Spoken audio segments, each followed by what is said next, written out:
Bom, meu amigo torcedor vascaíno, vambora para mais um vídeo, mais um Boa Noite Gigante, aqui no nosso canal do Gigante Vasco.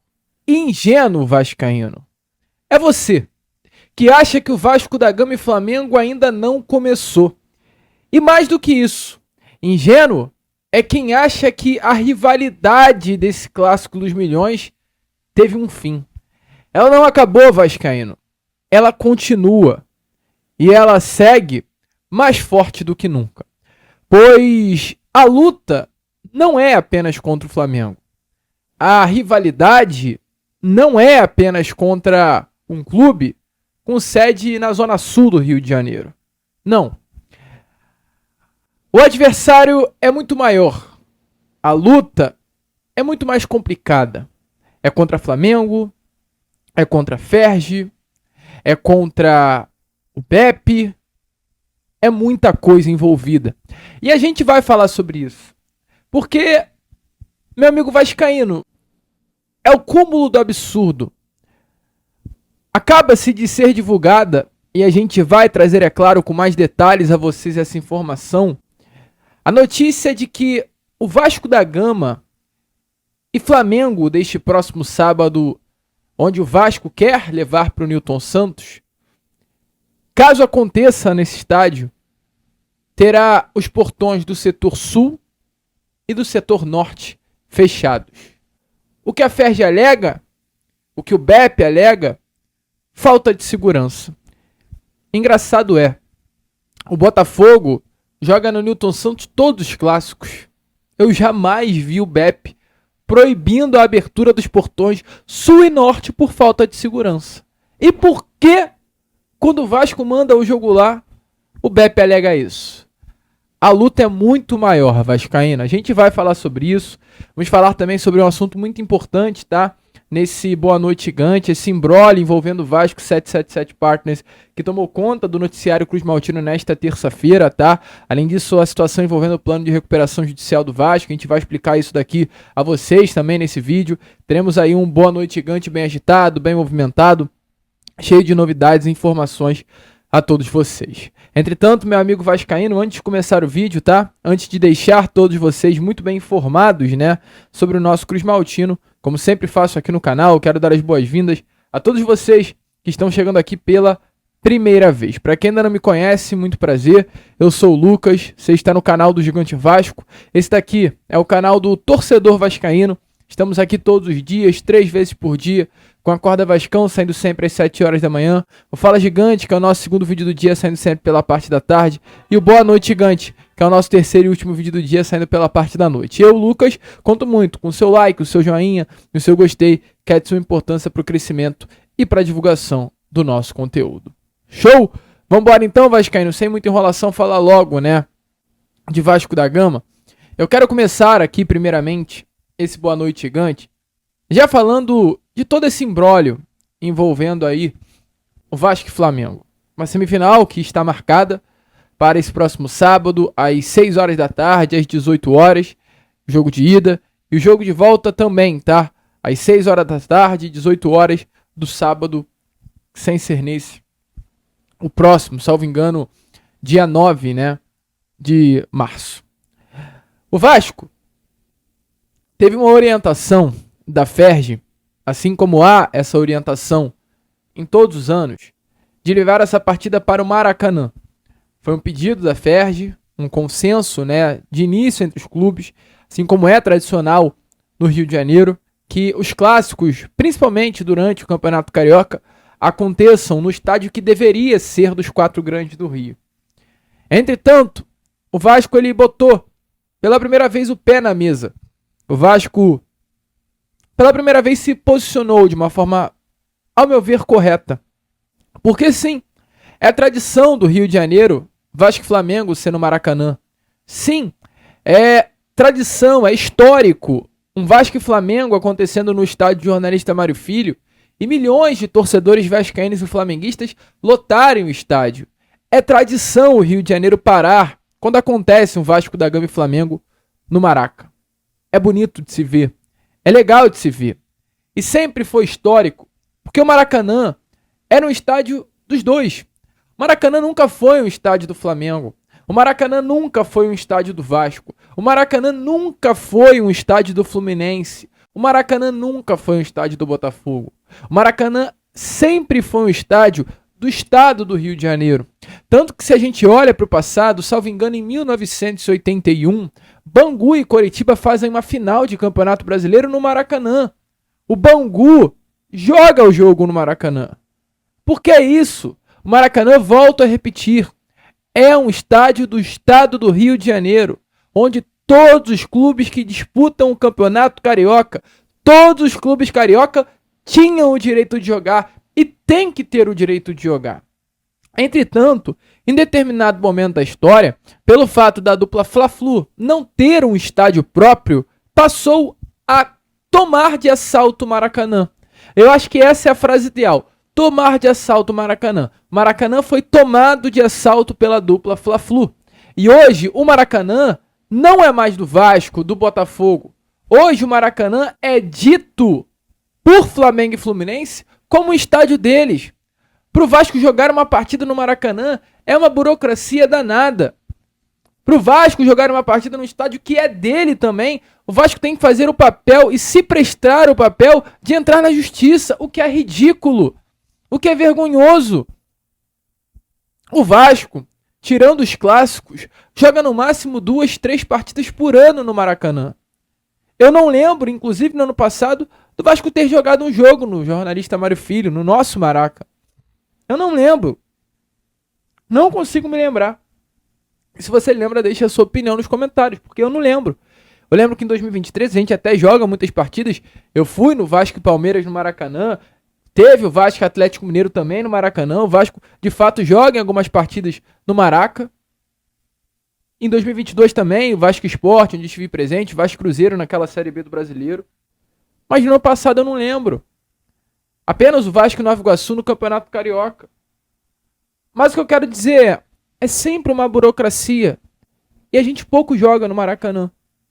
Só que o engraçado é, quando o Vasco quer jogar no Maracanã, o Vasco tem que entrar na justiça, tem que fazer um papelão, tem que pedir, tem que implorar, tem que ficar de joelhos pro Flamengo.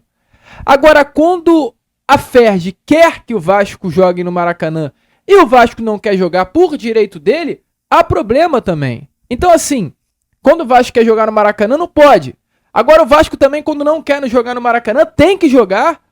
Que palhaçada é essa, gente? O que virou esse campeonato carioca? E o Vasco tem todo o direito. Porque sim, o Maracanã hoje não é um estádio do Vasco, é um estádio do Flamengo. Maracanã é um estádio hoje que tem um vestiário personalizado dos caras. Não há mais estádio de todos. Hoje o Maracanã é deles.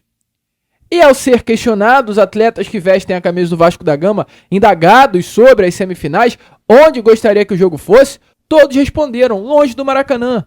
A prioridade era São Januário. O BEP recusou o jogo em São Januário alegando falta de segurança. Todos os clubes do futebol brasileiro podem jogar na sua casa, menos o Vasco. É surreal. Todos os clubes do Brasil podem jogar na sua casa, menos o Vasco. Menos o Vasco. É incrível isso. Isso é preconceito, isso tem nome e sobrenome. BEP alegou falta de segurança. Mas o Vasco bateu na mesa e falou pro Maracanã não leva, então vou pro Newton Santos. E hoje à tarde tivemos uma reunião onde o BEP definiu que a partida no estádio Newton Santos, caso venha a ser realizada no local, não poderá ter a presença de público no setor sul e no setor norte. Informação é que o BEP alegou falta de segurança no estádio, por ser carnaval em um duelo com torcidas rivais. E por isso, o BEP informou que caso o jogo aconteça no Newton, não poderá ter público nesses setores, e ainda o BEP adicionou nessa reunião um conselho ao Vasco de levar o jogo para o Maracanã. Então assim, é inacreditável, é surreal, é uma forçação de barra sem tamanho. E aí, meu amigo vascaíno, agora os caras querem se manifestar. Agora há pouco, o um dirigente do Flamengo, sinceramente, eu não sei nem o nome, não faço nem questão de saber o nome do rapaz. Ele vem debochado, o Vasco da Gama, dizendo que o Vasco sempre pede para jogar no Maracanã e na hora que pode jogar no Maracanã, não quer jogar.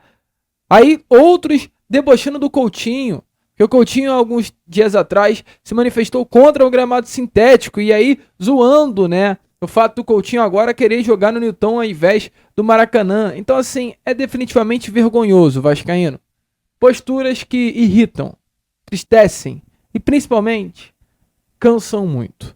E eu trago aqui a vocês, nesse momento, as palavras do diretor executivo Marcelo Santana, que em uma reunião que aconteceu hoje na FERJ, explicou um pouquinho dessa situação envolvendo o local onde irá acontecer o Clássico dos Milhões. Para ser o palco do jogo de ida da semifinal do Carioca.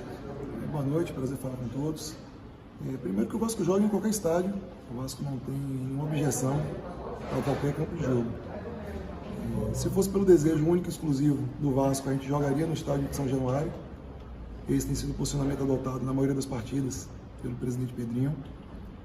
Agora, sobre a relação entre Maracanã e Newton Santos, o Vasco gostaria de poder usar o Maracanã sempre que tenha necessidade, ou seja, vontade do Vasco. Não apenas quando seja uma vontade coletiva, como seria agora nessa situação do Campeonato Estadual. Nos últimos anos, o Vasco já tentou usar em algumas oportunidades o Maracanã. Institucionalmente, não teve sucesso com relação a isso. Embora o Maracanã seja um estádio com uma tradição muito grande no Rio de Janeiro, no futebol brasileiro, o Vasco não tem tido recentemente essa possibilidade. Pessoalmente, desde a minha chegada ano passado, a gente tentou jogar, por exemplo, o clássico contra o Fluminense no Maracanã. Também não nos foi permitido, a gente terminou fazendo essa partida no Engenhão. E o Botafogo tem sido muito parceiro do Vasco, sempre que o Vasco tem uma necessidade de utilizar um outro mando de campo, permitindo que a gente faça a acessão do estádio Newton Santos. Então, institucionalmente, a gente se sente à vontade de fazer esse pedido para o Botafogo, ser atendido. O nosso grupo de jogadores está mais acostumado também a jogar no estádio Newton Santos. Então, além desse aspecto institucional, para a gente jogar no Maracanã, eu acredito que a gente também teria que discutir aspectos anexos, como, por exemplo, o Vasco não pode ser mandante no estádio e não ter direito a explorar camarote, não ter direito a explorar alimentos e bebidas, estacionamento, que são receitas significativas, e se o clube é mandante, ele deveria se beneficiar também dessas receitas. Então, dentro desse contexto, a gente entende que a possibilidade de uso do Newton Santos, nesse momento, é mais adequada aos interesses do Vasco, e como a gente manifestou durante a reunião, o Vasco quer manter um contato positivo com o Flamengo, para de repente, durante a temporada, a gente poder usar o Maracanã em outras oportunidades, como, por exemplo, no domingo à noite, institucionalmente, o Vasco tentou fazer um contato com o Flamengo, já sobre essa possibilidade da semifinal, a gente não teve sucesso. Na segunda pela manhã, a gente conversa com o nosso grupo de jogadores, abre-se a possibilidade do Newton Santos, a gente faz o contato, e aí depois que terminou vazando em público, aí o Flamengo tentou fazer um contato com a gente sobre essa possibilidade das duas partidas do Maracanã, mas aí a gente já tinha tido conversa com o grupo de jogadores, conversas internas com a diretoria, conversa com o próprio Botafogo, e aí a gente preferiu manter a nossa posição. Meu amigo vascaíno, eu acho que Marcelo Santana falou tudo, né? Sem tirar nem pôr. O diretor executivo acertou e muito nas palavras ditas. É isso. Quer guerra? A gente tá pronto. Eles terão. Tá bom? É isso mesmo. Tem que manter a postura. Vasco tem que voltar a ser Vasco. Vasco tem que voltar a ser respeitado. Se o Flamengo no Rio de Janeiro tem um rival que abaixa a cabeça pro Flamengo passar, que é o Fluminense, o Botafogo já tem hoje uma postura mais contundente, que o Vasco também seja esse rival. Não vai jogar aonde eles querem. Tira um pouquinho eles da zona de conforto. Tá muito fácil, tá muito tranquilo. E que sábado, o Vasco no Newton Santos vença. Porque esse já era, mais do que nunca, uma obrigação vencer o Flamengo por conta desse tabu. Agora fazendo esse escarcéu, levando o jogo pro Newton Santos, o Vasco tem que conquistar a vitória. Porque se não vencer, a gente também vai acabar ouvindo muito. Mas enfim, vascaíno, deixa aí a sua opinião nos comentários. E para fechar esse Boa Noite Gigante, quero trazer a vocês informações sobre a situação envolvendo 777, meu amigo vascaíno. Por quê? Antes de entrarmos no assunto 777, é necessário explicar o que aconteceu ontem. Eu vi até um comentário, salvo engano, no Fala Gigante de hoje, falando: Lucas, fala sobre a recuperação judicial. A gente vai falar aqui agora.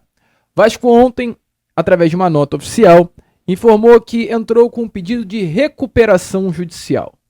O que isso significa? Eu vou ser rápido, claro e sucinto. Eu sou Vasco. Eu, como Vasco, instituição, e o Vasco é essa instituição que deve 40 mil ao Romário. Eu tô usando de suposição, tá? Deve 80 mil ao Edmundo. Deve 100 mil ao Carlos Germano. Só nisso já tá dando 220 mil. Vou seguir aqui, tá? Deve 100 mil ao Júnior Baiano. Deve 100 mil ao Felipe. E deve 100 mil ao Juninho Pernambucano. Essas dívidas somadas chegam ao valor de 500 mil reais. É claro, o Vasco deve muito mais do que 500 mil reais. Mas estou dando de um exemplo. Vamos supor que o Vasco ganha por mês 400 mil reais. Aliás, vamos diminuir esse valor. 100 mil reais por mês é o valor que o Vasco ganha. Volto a repetir, eu estou no campo hipotético, tá? Estou iludindo, trazendo uma ideia aqui, desenhando no imaginário para vocês entenderem melhor. Então o Vasco tem uma dívida de 500 mil e recebe 100 por mês. O Vasco hoje ele se encontra no RCE, que é o Regime Centralizado de Execuções. O que é o RCE? É toda a receita que o Vasco da Gama ganha, uma porcentagem dela é destinada a dívidas. Ou seja, se o Vasco recebe 100 mil por mês, 20% dessa receita ela é destinada a pagar os credores.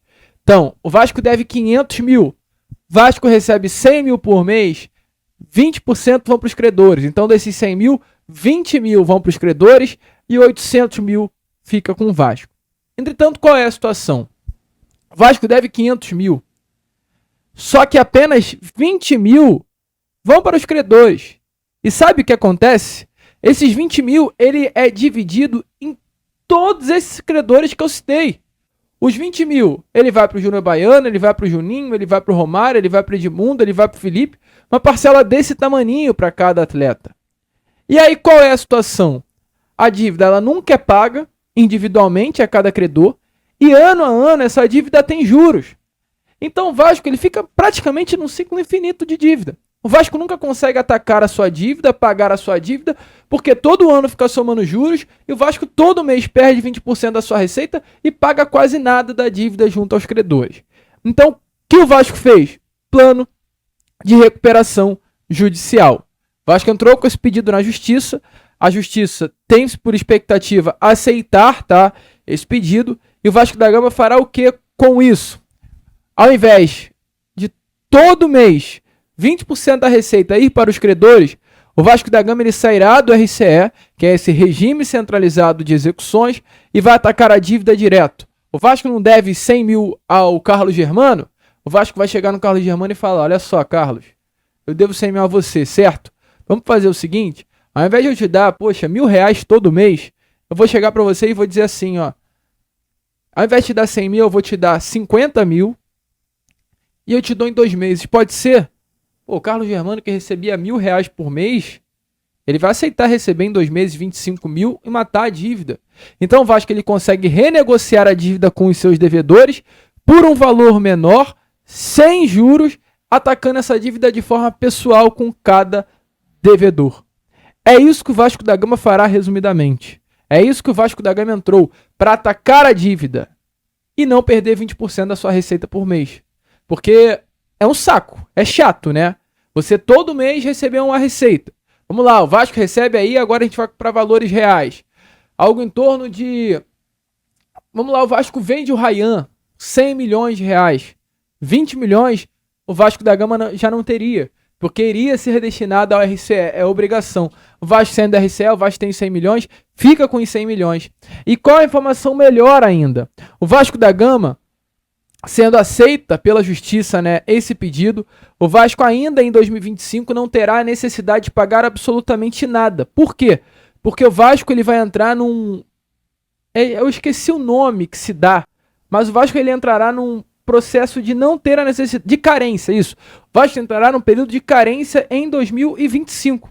E além disso, o Vasco aprovou um acordo já trabalhista em um plano de recuperação judicial com pagamento de 10 milhões de reais por ano durante 10 anos. Então o Vasco ainda prolonga essa dívida lá para frente para dar um fluxo de caixa bem interessante ao nosso Cruz Maltino. Então hoje, resumidamente, a gestão do Pedrinho está ajustando financeiramente o clube. Se isso é bom ou ruim, financeiramente é bom para o Vasco. É bom para uma sustentabilidade do Vasco, mas é ruim para aquele vascaíno que almeja uma venda. Porque ao meu ver, ao ver do Lucas, que sou eu acho que atitudes como essa se distanciam ainda mais da possibilidade de uma venda do Vasco da Gama. O Vasco tem um respiro financeiro, o Vasco tem um alívio financeiro e o Vasco caminha a conseguir permanecer-se como uma associação, e sem a necessidade de uma venda acontecer. Para os pró-SAF, para os pró-venda, isso é ruim. Para quem gostaria de permanecer esse modelo associativo, já é bom demais. E por que a 777 entra nesse caminho? Porque eles sempre querem estragar com tudo. O Vasco entrou com esse pedido nessas últimas horas e a 777 Partners, ela entrou também com um pedido. A 777 Partners solicitou uma medida cautelar para postergar o processo de recuperação judicial do Vasco. Então a 777 entrou com um pedido para que o pedido do Vasco de recuperação judicial fosse anulado. Olha que loucura! Entrou com pedido só para prejudicar o Vasco. Informações é que os investidores norte-americanos desejam que o pedido apresentado pelo Vasco seja analisado somente após a decisão sobre a liminar que exclui a holding da SAF. A audiência está marcada aí para esse próximo dia 12. E o Vasco respondeu a 777.